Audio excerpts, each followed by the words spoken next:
jersey up there, and everybody, we are just admiring each other's clothing. Aaron's got the old school Storm gold logo on his hat. That is my favourite. So you just caught a whiff of that at the start of this. Hello and welcome to our Purple Rain podcast, round 21 live show for our game against the Rabbitohs, Friday the 24th at 8 o'clock. Special announcement after that game too, Aaron. Do you want to? This was your idea, so do you want to pull it up now, or? Yeah, we can have a quick chat about it. The idea is on Friday. I know that after a game, usually I'm sitting there on my phone trying to talk to people, trying to find out what they thought of the game. So put the idea to Trav that after the game we can just jump on a live, and we're going to do it just on Facebook to start with because we don't have access to the YouTube live yet. But we'll jump on the Facebook live, and what we'll do there is we'll create a waiting room there, basically, where people can jump in the waiting room. And if you've got something to say and you want to get on and have a chat and ask us some questions or talk about it live, you'll have the opportunity to. We'll bring you into the chat on the screen, and you can have your opinion and get your points across from how you thought the game went. So we're going to give that a shot. Yeah, we'll give it a crack. It'll be this Friday. It'll be a late one. It'll be about half an hour or so. We're gold logo on his hat. That is my favourite. Give that a shot. Sorry, that's just my phone going on to the live, but it's off now. All good.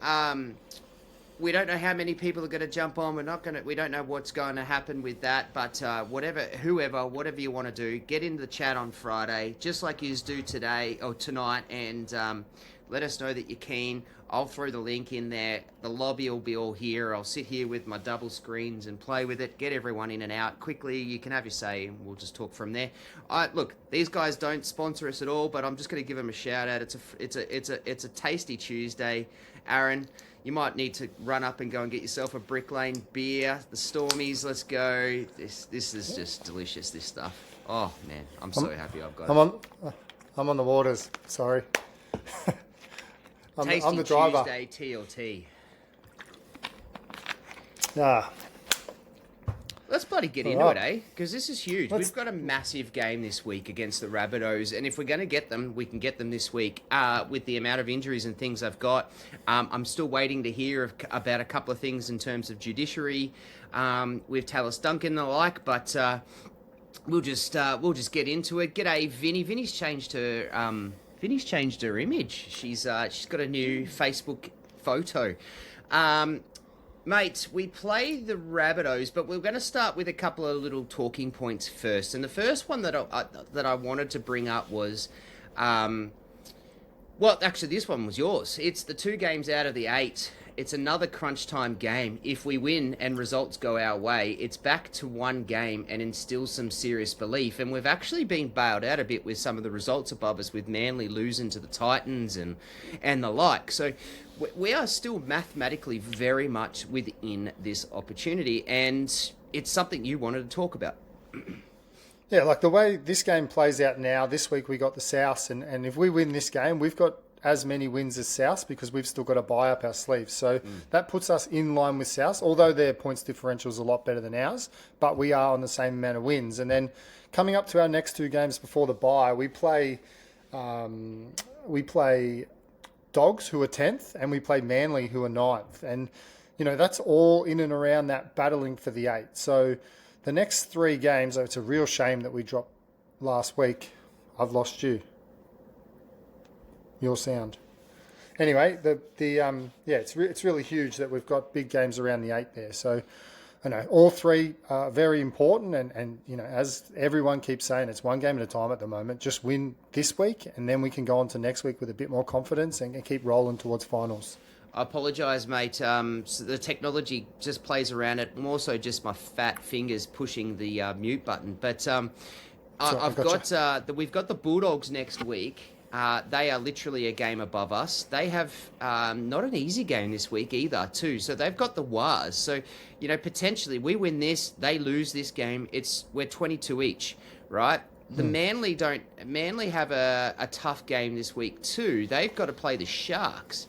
Yes, it's at 4 Pines on Sunday, but it's a tough game for them. So, we could be sitting there on the same amount of game points with 10th and 9th. The only thing that will separate us is our -10 differential, which is how bloody obvious is Not obvious. How bloody out there is it that we have a -10 differential? I'm used to us having like 300 differential, not -10. But, Queensland or North Queensland are sitting there, and Souths, as you said, have the 24 points. They're 2 games ahead of us. Queensland play the Broncos this week. Then they've got the Roosters. And who was the other team? And the Rabbits. They're sitting. They've got us this weekend. Then they play the Sharks. So it's in the next 2 weeks. If we just worry about ourselves and get some things done for us, so I think we're it just makes the season so much more beneficial, doesn't it? Well, you put yourself in if we can get ourselves up into that even with the 8, then it's like every week's a bigger and bigger game. And I know that just means that, that everything's do or die, because after that, I think the Cowboys have a bit of an easier run towards the run home there. So if the results go the way that you'd assume the Cowboys games will go, I'm pretty sure they'll end up in the 8, whether that's 6th or 7th. But I do think that 8th position there between us, Doggies, Manly, Raiders, even Broncos, but I don't think so. I think they'll drop one here or there. They probably dropped that one this weekend, and they could be out. So, yeah. Well, and you're right, but then as Jen has rightly said, we play then the next game after our next 2 is Manly in Perth. That's almost like the position, g'day Sean, that's almost the position where we're sitting there going, all right, that is for that 8 type spot. 100%. So, yeah, I think we are in some big games, but this is where we've got. But here, I just want to say this. For our club, whether we make finals or not this year, I'd be disappointed. But for our club and the experience that we can get into Keeley, into Clark, into Leo, into Mania, into STB, into all of these guys... with the fact in crunch games trying to make finals, that's experience that you just can't get any other way, and that's such a good thing for us, isn't it? Yeah, no, it's you gotta we've put ourselves in this position now, and now it's about just battling the year out and doing what we can with what's left. And last week, although we lost, I'm pretty sure most Storm fans are reasonably happy with the effort and what happened last week, considering, how much went wrong in that game, before that game, in the lead up to that game. So we just want to see more of that, and let's keep chipping away 1 week at a time, and hopefully let's push for a position in the 8. And if we do, that would be an incredible comeback from what was a terrible, terrible start to the year. Absolutely. Vinny, loving the Queensland vibes. And I know Jess, my wife's getting in there under the Purple Rain page, answering some messages, having a chat with everybody. G'day, Terry. Jess, maybe just message Jorge, just because he has asked it for a specific personalised... what is it? What do they call them? Bloody tag. Let's go. Technology, mate. I'm almost 40. I'm getting old. Let's go. Straight into it. All right, we play this Friday, round 21, 8 p.m, the TLT. So I'll start with them because they've got some big news. So at the fullback, they've got Matthew Duffy. On the wings, it's Johnston and Stretch Graham. In the centres, it's Latrell and Jack Whiten. In the halves, they've got Cody Walker and Ashton Ward. By the way, Ashton Ward has been playing pretty bloody well recently. In the props, it's Tavita Totola and big Keon Kulumatangi. And hooker, it's Brandon Smith with Fafita at the end, Ewan Aiken in the second row, with Lockie Hubner at the 13, Jaden Sullivan, Jai Gray, LeBlanc, Humphreys, Garlic, and Radell. Round out the interchange. They are still waiting on David Fafita's karate kick downgrade. He's not saying he didn't do it. He's just seeking a downgrade, which will allow him to play this week. If he doesn't, I think it pushes out an extra week, which sucks for my super coach because I'm desperate for him to play. But, as a Storm fan, I'm happy for him to just sit on the pine for a couple of weeks for us. on our side, we've got... Oh, and then because of that, just wait and see. Kulamattangi may probably not play in the prop. They'll probably switch him into the edge and then just bring another prop through, which they've got a couple sitting on the bench. So that's kind of where I'm sitting. So we'll just see what happens with the judiciary. And if you're in the comments there, just sit on the NRL app and let us know, and get in the comments and tell us what whether you hear anything as this show goes. For us, it's in the fullback, Sewer. In the wings, it's STB, so that's Tua Maladu-Brown and Moses Leo. Leo comes back into the team this week with Howarth and Meaney in the centres. We've got Wishart, and we welcomed a very welcome Jahrome Hughes back into the halfback spot. We've got Stefano and King in the props with Grant as captain and in the hooker. We've got Cooper Clark and Oren Keeley. NRL needs to update the Oren Keeley photo because he is blank at the moment. Trent Liero at lock with Tolau, McDonald, Hinchey, Hetherington, Hewen, and Mania in. A lot happening. G'day, Caleb. How are you, mate? We did see Hinchey has been picked. Aaron, do you want to have a chat? Let's talk about it. What's your initial thoughts on that team? Initial thoughts are pretty much as I expected to line up. I mean, I thought Hinchey was a bit of a surprise. I thought they would have gone with Hewen there first. But if you look at Hinchey's game last week in the twos, he had 2 tries, 15 runs, 150 odd metres. Played really well. And I think you need to reward that.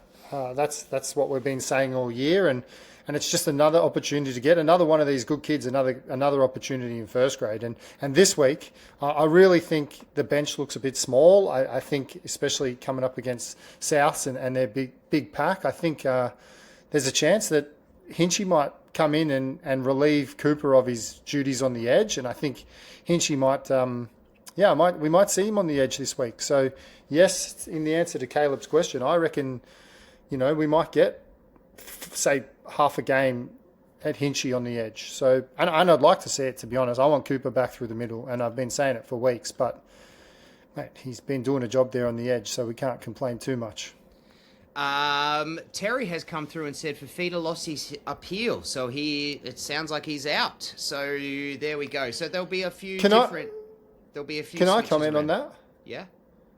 He kicked him in the head. It was intent, whether he did it it doesn't matter how hard it was. He kicked him in the head, and he meant it. So I just thought that was a silly challenge.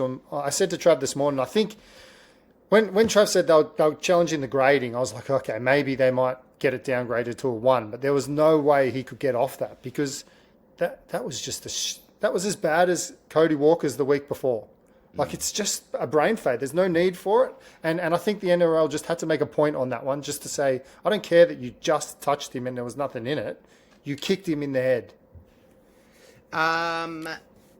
So I'm going to talk to Michael here, and he says, "G'day, lads. How are you, mate? Are you surprised we're betting favourites Friday night?"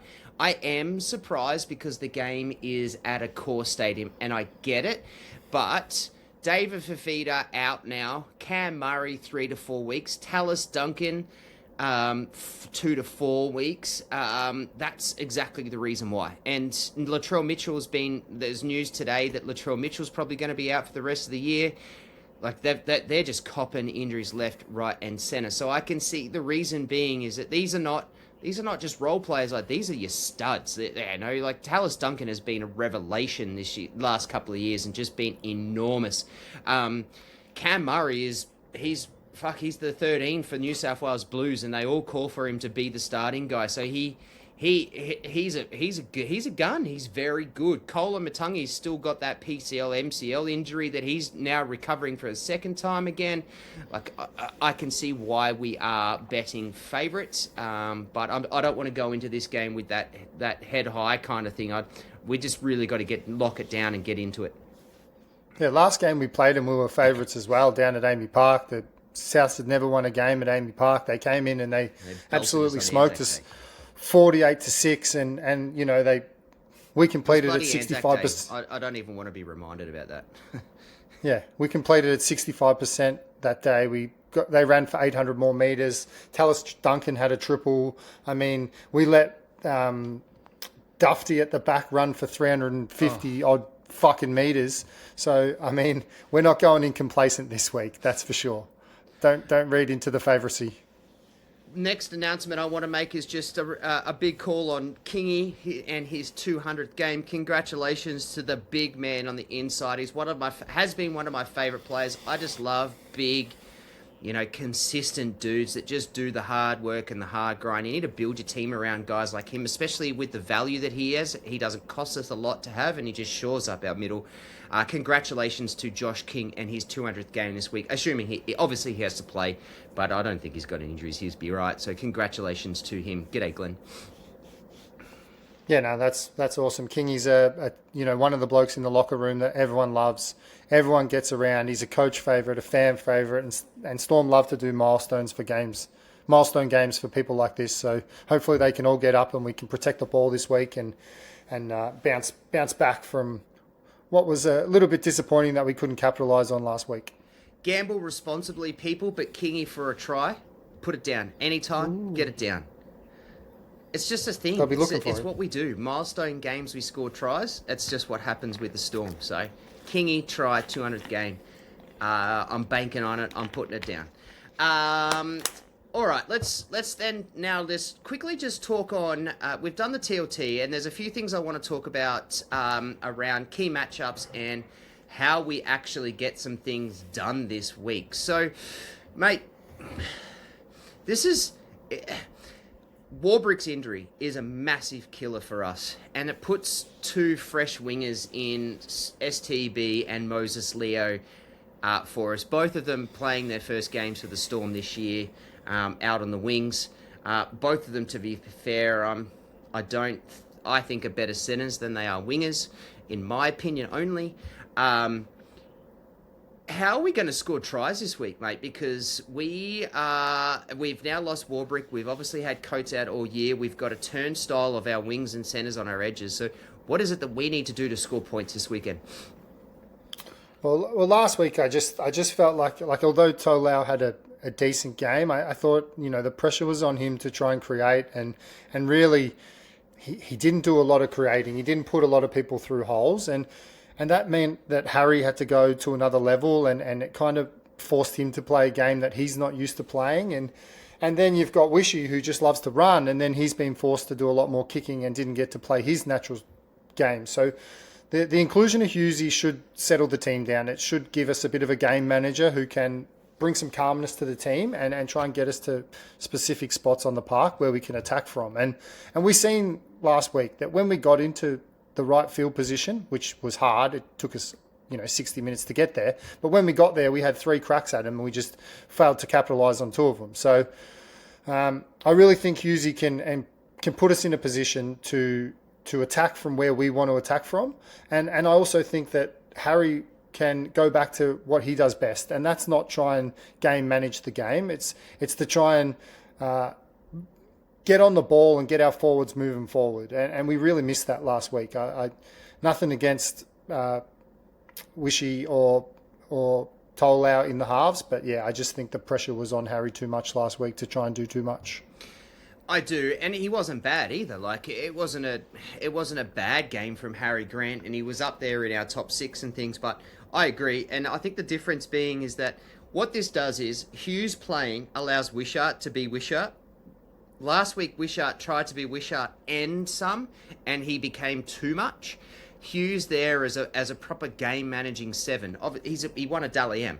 As a proper game managing 7 allows Wishart just to run and be his free self. I think Wishart is a really good to be half, and I can't wait to see him at Perth. With that, he doesn't have that spot with us, and he's not going to get it with us. But his freedom is his ability just to come on and run and make some passes and do those kicks and stuff like that.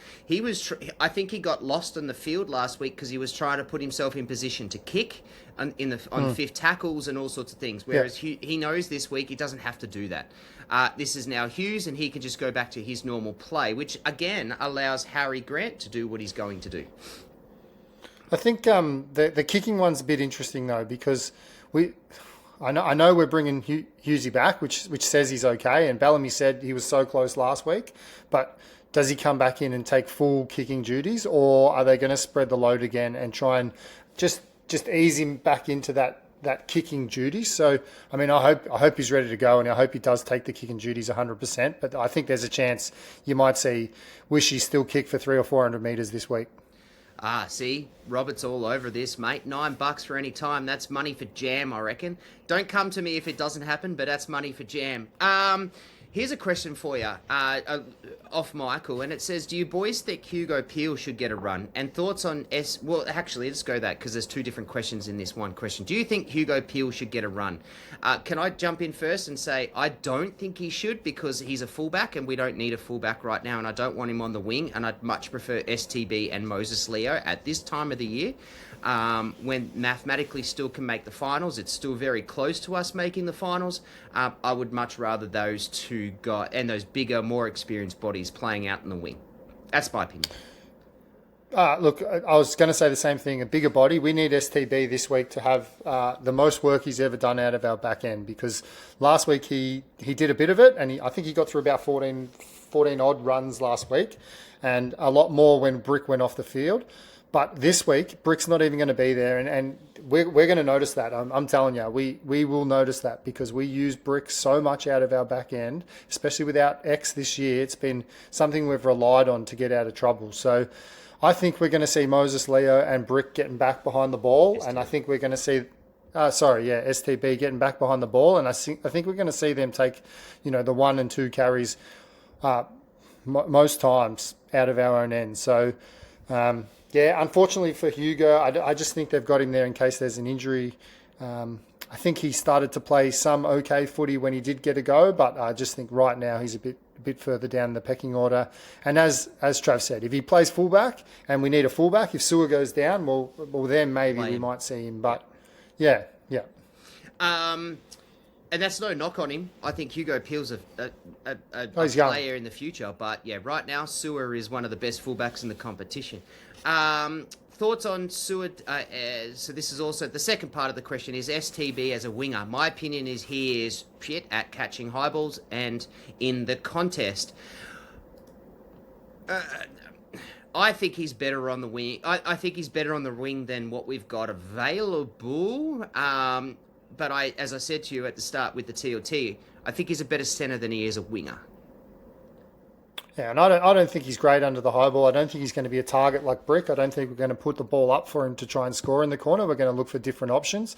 I think we want to see him running. I think we want to see him making big contact, getting quick play of the ball, and trying to get downfield that way. So last week he was much better than the week before. So as long as he keeps improving, he's only very young, and the future is bright for that kid. It's just he's been brought into the side before he was ready, and that's just unfortunately the way it's gone this year. It's not like we wanted to rush him or bring him in against his when he wasn't ready, but we didn't have a choice. Our backs are fucked, so we had to do it.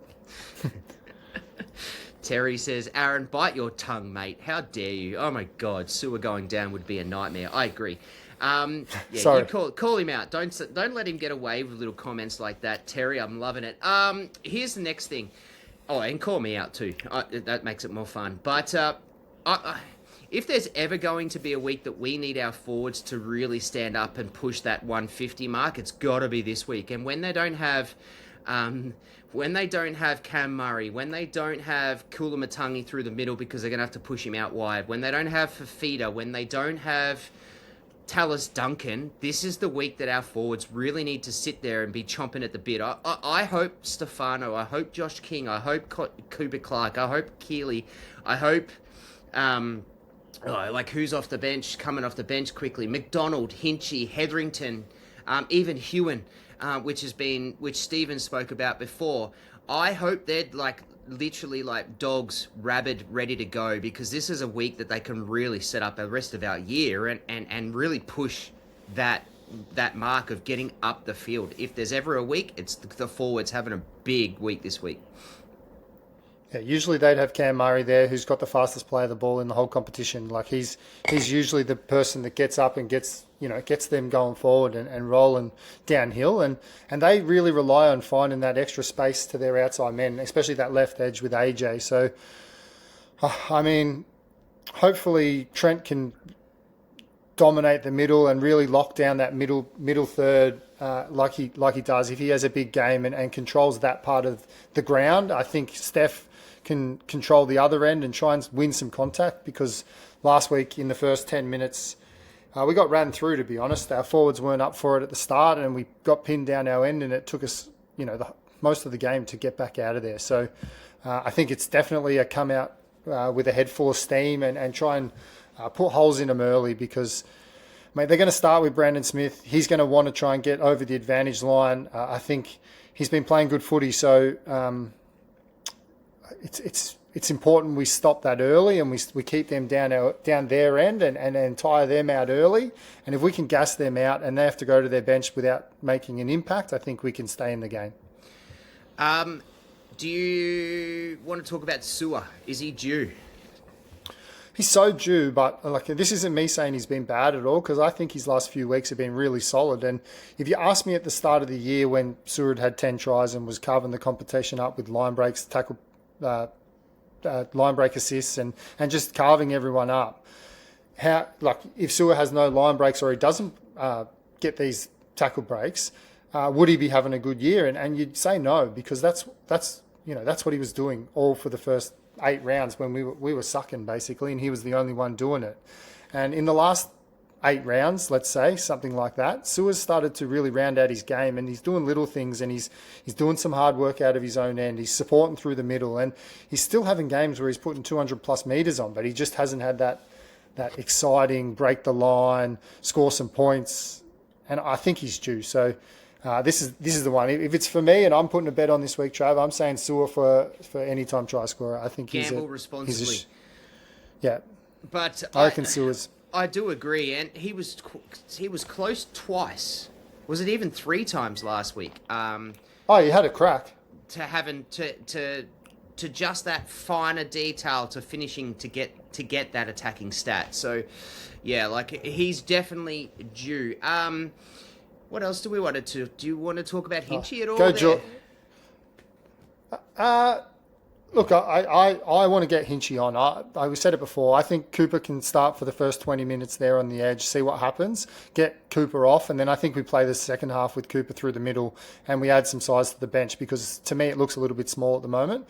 And I would like to see Hinchey get a crack out there and see what he can do, because he's another one they're talking about with a big future. So I do want to see that. I think we need to talk about George's comment, or Jorge or George, however we're going to say it, but George's comment there about Cody, because I think that's a big one. Holding it up for our matchup, because that's exactly what All you right, said. Cool. Yeah, exactly. I think that's an important one. So I will definitely. I've got it starred. So Jorge. I'm not forgetting you. I've got it saved for a key matchup comment that is exactly what Aaron has said. I don't like it. I'm sorry, but I don't like it. 5-6 weeks ago, I was all over it. Get Clark through the middle. I want to see Clark in the middle. Just let him go. Let the bull go through the gates, right? But he's just been so good on the edge, and I don't want to put Hinchey on there. I not yet, not right now. Especially because we've still got Keeley, who's only 3 weeks into his bloody career at the Storm. I'm comfortable just leaving Clark there to play that 60, 70 minutes and go from there. I'm not keen on Clark moving out of the position to get Hinchey through. I understand what you're saying. I really do, but I don't like it myself. Yeah, look, if we win the battle of the forwards early and we do have an impact early, maybe we don't need to make that change and you can leave Clarkey there. And as you said, Clarkey made 49 tackles last week, none missed. So he's doing a job there. So by all means, I definitely see why we could leave him there. But I just would love to see him get a run through the middle. Maybe that's just me wanting to see that rather than what we actually need. Oh, I want to see it. 100% I do. I want to see it, but I want to see it in 2027, or I want to see it when we're not fighting for position in the finals. Not right now. I think we've built him into that position now. We've really got no one else to play through. I am a big fan of Hinchey's from what I've seen. To be fair, I don't watch a lot of the resis. I just look at stats. I'm a fan of what I've seen of his and highlight reels and stuff like that. But he's shored up that edge for us. He's bailed us out a number of times. I just want him to just stay there and work on that tank and then get ready for 2027. That's just sort of my opinion. I do, and I will say, I think he's a much better middle than he is an edge, but I just don't want to see it just now. Yep. What else have we got on our agenda? Glenn says Clark was gassed being out wide last week. He was gassed the week before in the first 20 minutes as well. Like this is what he's been doing, and he's still been getting through the work and getting in votes and doing things. I think we could probably, I don't know, maybe just park that conversation about being gassed, because he just showed on the weekend that he can play 80 minutes and comfortably. Yeah, no, he looked gassed, but he made 49 tackles and he didn't miss any, so credit where credit's due. Let's go into our key matchup. So 5-8 battle. So here's where Jorge's comment comes through, and I'm just going to put it up, and it's just here. And it says, game plan Eagles, get under Cody's skin and rattle his cage. And in our key matchup, we've got Cody Walker versus Wishart. And the first thing you have said is you have to rattle him, pressure situations, and Cody gets in his own head. Aaron, talk to us about it, because you said exactly the same thing. Yeah, like we seen it a couple of weeks ago when Cody just done that little brain fade. As soon as things don't start going his way, and like I think when I checked his stats, I think he's had something like 35 try, whether it's line break assist or try assist for the year. So when things are going his way, he is a weapon. And when things aren't going his way, he gets in his own head, he rushes decisions, he makes mistakes, and he's the most penalised player in the competition because he can't control his emotions, because he gets angry and he gets flustered and then he goes to shit. So I fully agree. Get into him. If you've got a niggle, step on his toes, pinch him, do whatever you got to do, but just piss him off, because I'd prefer to see Cody Walker pissed off and trying to get at us and be angry than just getting into that zone and ball playing like he does, because his hands are some of the best in the competition. And he gets to play out on the left, and he loves going left, and he's had some superstars of the game sitting out that way that he's got, and he's still got one AJ out on the wing that he can feed, who loves a try himself. I've got Battle of the Edges, right? So I think this is important, and especially now with Fafita getting his 2 weeks, as we've just heard, they have to swap this around. With no Tallis Duncan out, and Cam Murray is also out. They're limited for change. So I think what they'll do is Kula Matangi will move out to an edge, and he will partner Ewan Aiken, who will be in the 12 and the 11, which is Kola will be on the left, Ewan Aiken will be on the right. That's as simple as that. So it'll be that matchup versus Cooper Clark and Oren Keeley. I am so keen to see. I think this is an explosive matchup, and I'm ready to watch this. Does that mean Keeley's going to be on Colo? Keon? Yep. You're fuck. Big challenge for the kid. Comes down here. But I think, don't get me wrong, I think he can handle himself for sure. As I said, we've seen him miss a few tackles last week, but don't get me wrong, he kept working hard and he kept putting himself in a position to make those tackles. So that is an exciting battle. And the other edge, well, Cooper, mate, we just talked about him. He's doing a job out there. So he's going to have it tough. Ewan Aiken's been pretty good recently. And moves well side to side. So that's the other thing, yeah.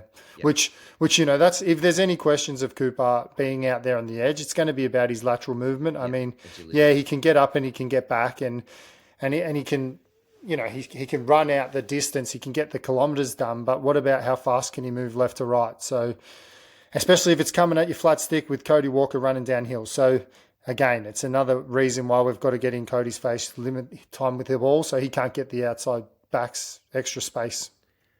How exciting is that going to be? And what a test for Keeley to come through and have this matchup. Either or, if it's Colo or if it's Aiken, whichever way that they shift him around. He's got his hands full, and I think it's a really good test to show how much you are in the Storm team. The next point that we want to talk about is the battle of the fullbacks. So I know you just mentioned it before, but talk about Dufty and where he's at.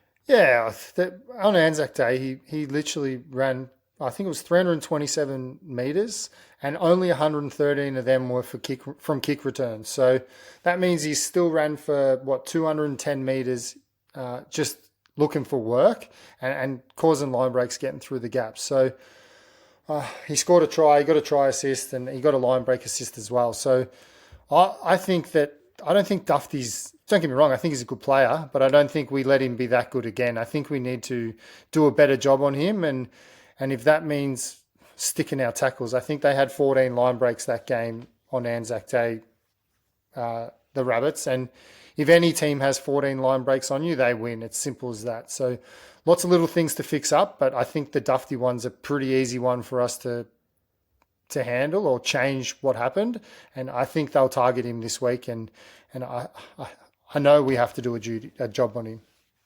So I'm just look. I didn't want to go there. I really didn't want to go there, but I will go there. I'm just currently looking. So Dufty played 80 minutes, had one try assist, 24 runs, 327 meters, 7 tackle busts, 2 line breaks, 1 line break assist.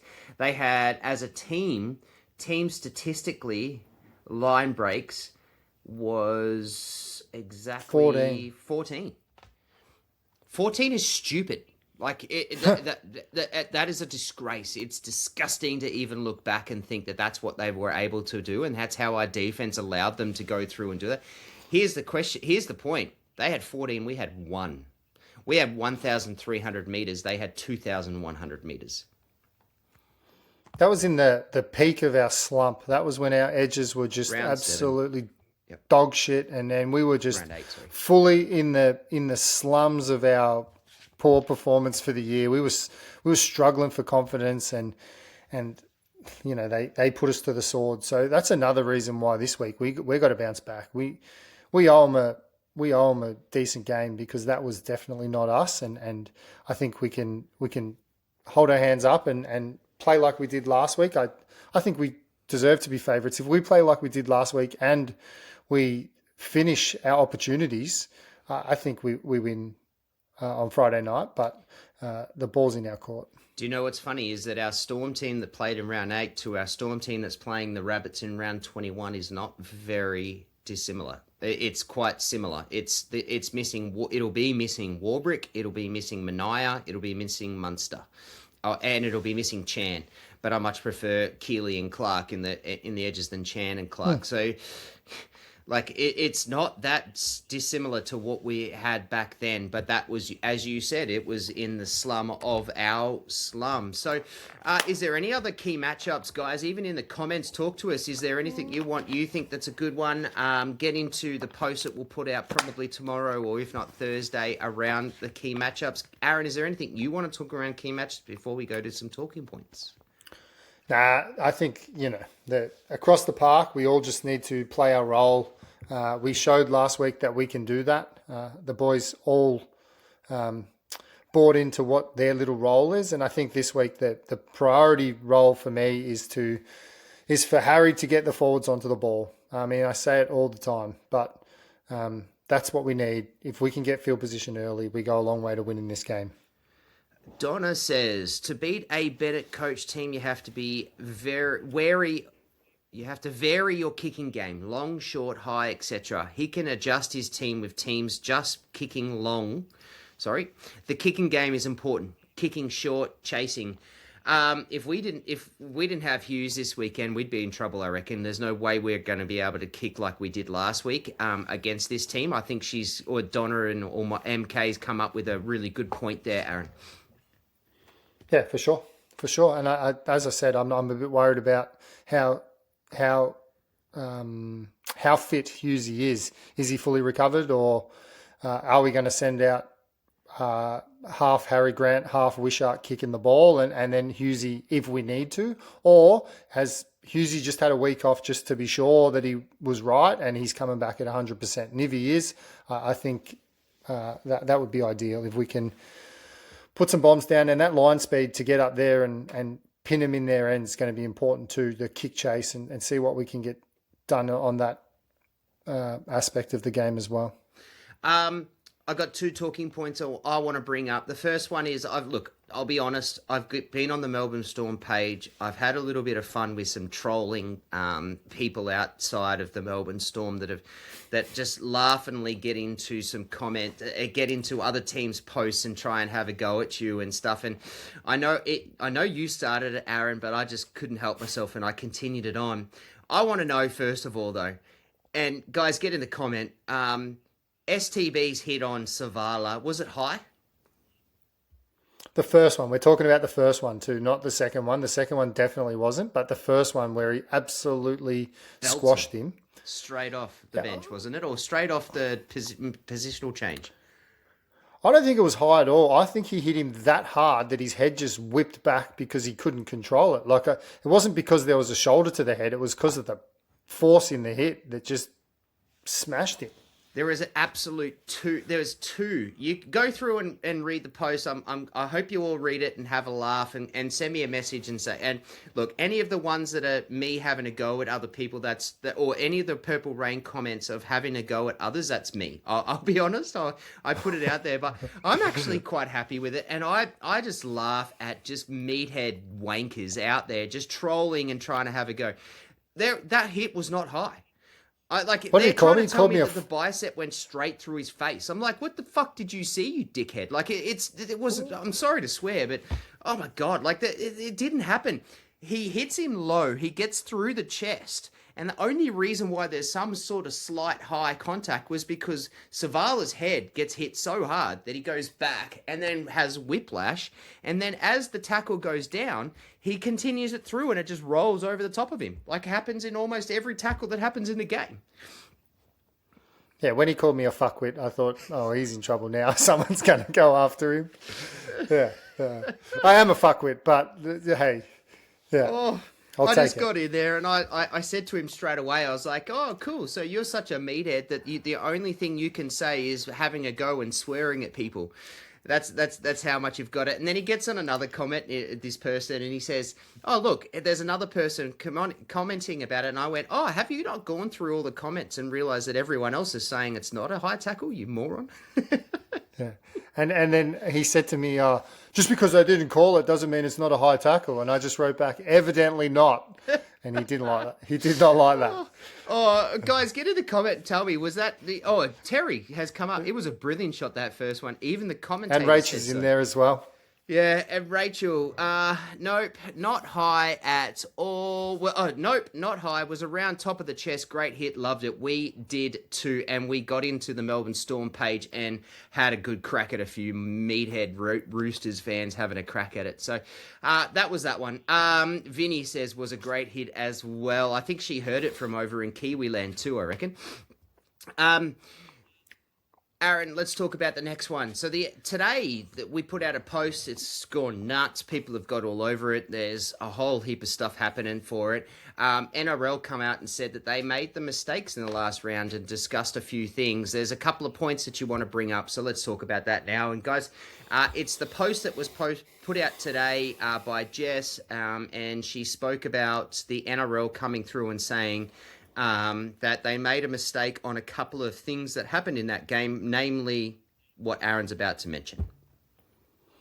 Yeah, like we talked about it on the game review, and the fact of the matter is there, whether that's a knock-on or not, like just say it went either way, whether Brick knocked it on or he didn't, or whether, was it Tupou, wasn't it? It was Tupou.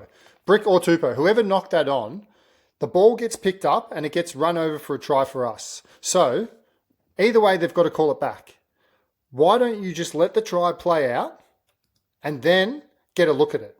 Instead, the umpire has gone out on his own accord and just said, no, it's a knock-on straight away to Warbrick. And then they get the ball and there's no opportunity there to go back and look at that decision because the umpire has called it on the fly. Yeah. Now, that's fucked. That is fucked. We scored a try. It has to be looked at by the bunker. I know I'm going to sit here and sound like I'm just whinging. Whatever, shit happens. I'm truly over it. It's fine. But the ball goes down the other end. They kick a 40-20. Exactly, nothing changes. They kick a 40-20. They score a try on the back of it. It now becomes 8-0 instead of 6-4. But the worst part about the whole thing is that Warbrick's playing defense when we should be playing offense, and Warbrick snaps his Achilles. Yep. So we've lost the player for 10, forever. He's not coming back because of now you've just said, sorry, I fucked up the decision. Like, it's not good enough. It's bullshit. And the fact that, Robbo's only talking about his little one shitty high tackle in the press conference and it's soft, but this is something that would have changed the game, and it has cost someone their season. So yeah, I mean, I don't want to bang on too much about it, but it's horrible, and I just don't think it's acceptable that you can just get away with, oh yeah, we should have looked at it.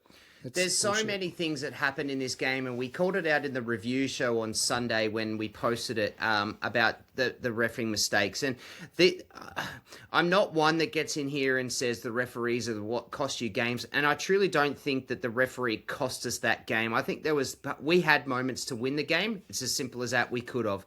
But the thing is, that was clear. You could see, even watching that live, you could see that Warbrick touches it, but he doesn't knock that on. You can see that. And the fact is that we then pick it up and run it for a try. Do what you do every other time and let the play on happen. Call the try and then send it up to the bunker and say, review it. Because it's just a disgrace that they let that happen. The other things that there are so many other bits and pieces that happen in that game that I'm really pissed off at, and I'm really annoyed that they picked those two moments. So they picked the moment where Butcher hits McDonald over the head. Now, we're not complaining that it's a hairbrush and that's we get it, and we understand that, we scored, Stefano gets that try over the under the sticks. I get it. We get it. We got that. But they got theirs earlier in the game. So, it's kind of like a replacement for the shit calls. But what about going back and saying we stuffed up on the Harry Grant hit on Robson that was in earlier in the game when he gets out of the play of the ball and he takes his 3 steps and then he's fair game, and Harry has the ability to do that. How about go back and look at what Tupou did to Meany when he had no attempt at trying to go for the ball, and the commentators on both Free to Wear and Fox both blew up about it and said that was an absolute disgrace that they missed that. How about saying something about that? Why do you pick those stupid moments for that? That pisses me off. Yeah, well, they had to come out and say that they fucked up 3 decisions of the weekend. I reckon that's the 3 biggest howlers they fucked up on the weekend. But don't get me wrong, there was lots more than that. They just, if they're lying, but they actually said, their words were that the kick on the buzzer for the short dropout, they said that it was simultaneous. Now, fucking hell! It was not simultaneous. Yeah, that's not how it works for starters. You have to kick it before the siren goes off. You have to kick it before, and it wasn't before, and it wasn't simultaneous. It was after. So, they just think we're fucking idiots. Changed the rule for that one moment to try and justify your stuff up. Aaron, I'm sorry, we're not getting sponsored by the NRL anytime soon, are we? No, not this week. No, far out. It's so frustrating. Now, Donna has come through, or MK. Donna Michael King, so I'm just going to go that way. So why didn't Harry challenge after that no try? Harry challenge, they say. Now, I'll jump in here quickly, and then I know, Aaron, because you said a few things on the review show about this, but the fact is, that's a tough one to challenge very early in the game. It's a tough one to do, and you don't, and challenging knock-ons and things, you very rarely ever win. It's just because that's just the way the NRL wants it to be. I don't blame Harry. It's easy for us to go through and say, okay, well, because we watched the replay 20 times, and we've now watched it another 25 times since. We've also heard that that it was a stuff up, but yeah, it's tough in the moment early in the game to make that call. Yeah, it's 4-0, and at that particular point, they hadn't gone down and scored the other end. So we're renowned for making shit challenges and wasting them early and then needing them later in the game. We do it all the time.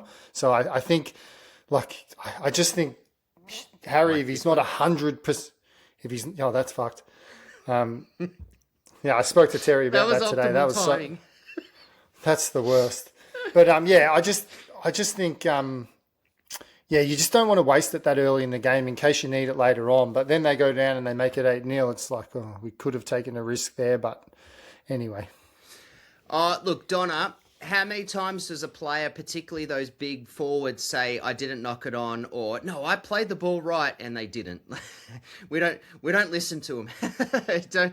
don't listen to it in the heat of the moment. But yeah, look, that's basically the end of us, mate.